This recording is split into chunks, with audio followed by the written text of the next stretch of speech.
Nina isempini iMK yabona ongakaboni ukuthi iMK isempini mana ngibalele igameko nje sezehlile ngithule ngiyabuka ngithi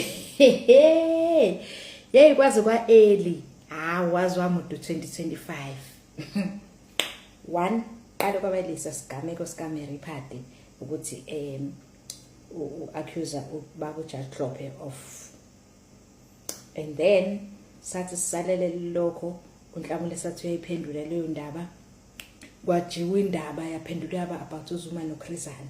Manje kushuthi sekumele kuplantwe ezingqondweni zabantu ngazi ukuthi khona uZuma umkhoshokosha wenzayo wrong nomuntu wabulala uChrizane, meaning sekumele uZuma manje neminyanya ukuthi wabulala icomrade lakhe uBuza umfriend wakhe, which is not true.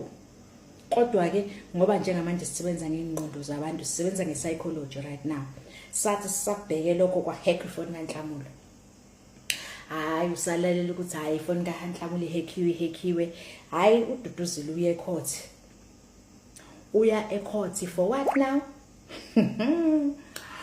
For ukuthi kuthiwa waye instigator udlame loluya lange July unrest. Yey nina. Uyabona okulandela la. Hayi. No, kodwa ngcono ngoba umuntu bevele iprepareile ngokomqondo ukuthi ngoba singena la sizolwa asizile kuzodlala la. Excuse me. Whatever happens, we want our land back.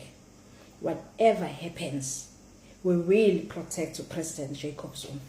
Whatever happens, we shall not hate President Jacob Zuma noma sebenzani noma bengathini. They will not change our minds about him, never. They must forget about it. Forget about it. Abakhohlwe njengedume eklasini ngoba lokho ngesisikwenze. Impi isemome.